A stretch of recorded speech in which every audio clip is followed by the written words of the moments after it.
Hey, let me tell you something that might rattle you a bit.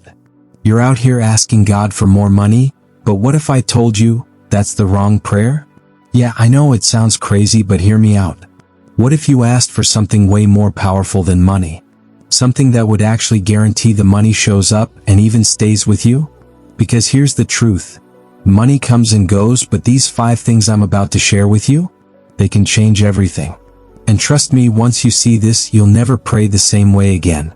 So stay with me, you're about to get a whole new blueprint. Number 1, ask for wisdom. Alright, let's get real about this. If God dropped a bag of cash in your lap right now, no strings attached, what would you do with it? Seriously. Most people dream about that moment, but here's the uncomfortable truth. Money without wisdom is a straight-up disaster waiting to happen. You see it all the time. Folks win the lottery then lose everything. In fact, research shows about 70% of lottery winners go broke in just a few years. What? Because money doesn't fix poor decisions. It just exposes them. That's why the first thing you should ask God for is wisdom. Because wisdom is knowing what to do, when to do it, and how to do it. It's the GPS for your entire financial journey. Look at King Solomon in the Bible. When God told him, "Ask me for anything," Solomon didn't ask for a fat bank account. He asked for wisdom. And God was so impressed, he gave him wealth too, because he knew Solomon would manage it. So picture this, you get a business idea. With wisdom, you'll know if it's a legit opportunity or a scam. You'll know how to invest, how to grow, how to protect it. That's the superpower you're missing if you only pray for money. So next time you're down on your knees, don't say, "God, give me money." Say, "God, give me wisdom." Because with wisdom, you can build money, multiply it, and keep it from slipping through your fingers. And trust me, in a world where everybody's chasing the quick bag, you'll stand out as someone who can handle true blessings. And speaking of blessings, there's something else even more powerful you should be asking for. Let's talk about that next. Number 2, ask for discipline. Okay, so you've got wisdom now. Awesome. But let's be real. Even if you know exactly what to do, you still have to actually do it. That's where discipline comes in. Because let's face it, discipline is what separates the dreamers from the doers. You might know you should save money, but can you stick to it every month? You might know you shouldn't max out your credit card, but can you hold back when you see a flashy new phone? That's discipline. Think about it like this. Wisdom is the roadmap, but discipline is the fuel that gets you there. Without discipline, you'll keep driving in circles no matter how good your directions are. And it's not just theory, there's actual science behind this. Remember the Stanford marshmallow experiment? They put marshmallows in front of kids and told them, "If you wait, you'll get 2 instead of 1. Some kids waited. Some couldn't. Decades later, the kids who had the discipline to wait were more successful, healthier, and had better finances. That's why praying for discipline is so powerful. Ask God to help you control your habits. Ask Him to give you strength to resist instant gratification.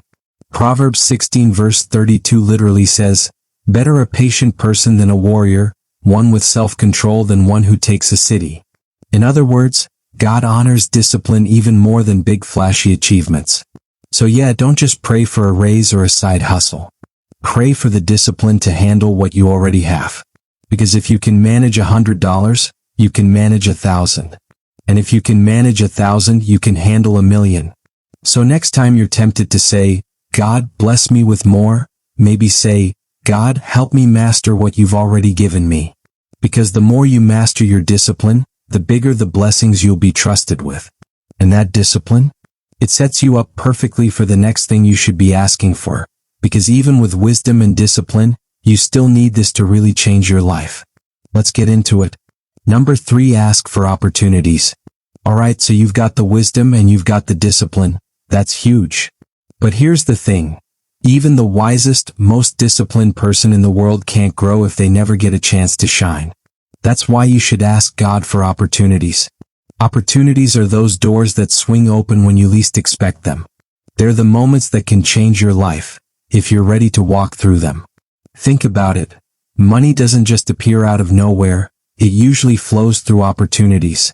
A promotion, a new business, a partnership, meeting the right person at the right time. That's God working behind the scenes. In the Bible, Revelation 3 verse 8 literally says, "I have placed before you an open door that no one can shut." That's opportunities. You might be praying for cash, but God might be trying to hand you a door instead, one that will lead to way more than money ever could. But here's where most people mess up. They're so laser focused on instant cash, they ignore the opportunities God is placing right in front of them. They might call it a distraction or a waste of time, when really it was the big break they've been praying for.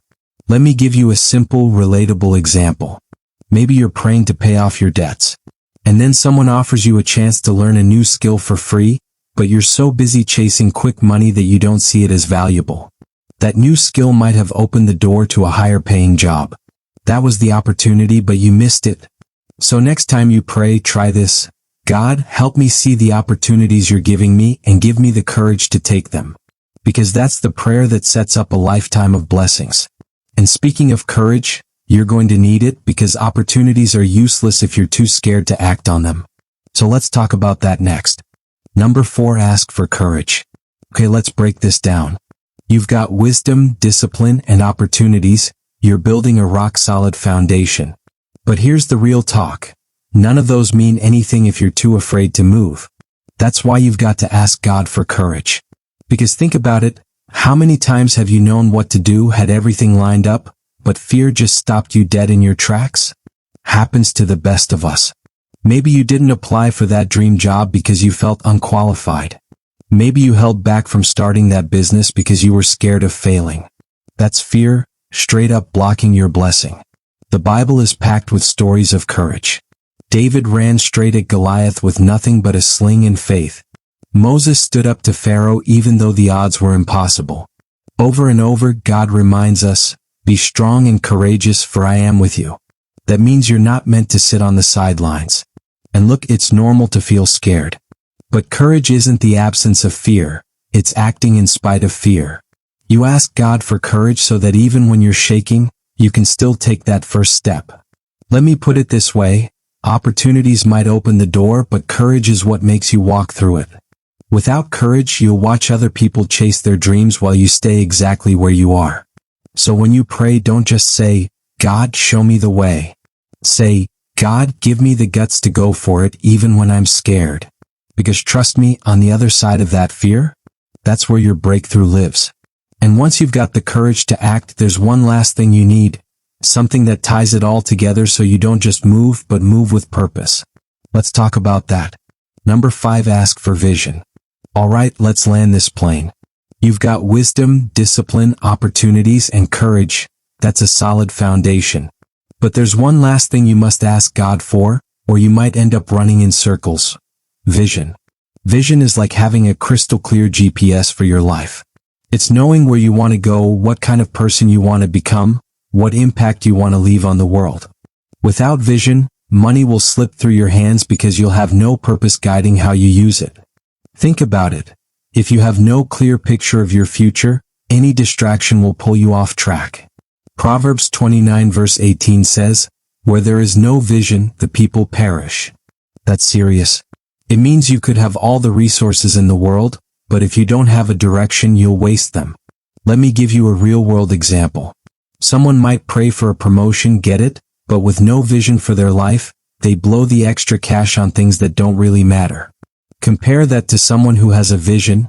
Maybe they want to build generational wealth or open a community center. Every dollar they make fits into that vision like a puzzle piece. Vision gives you that big picture reason to keep going even when things get hard. It helps you prioritize. It helps you stay grateful.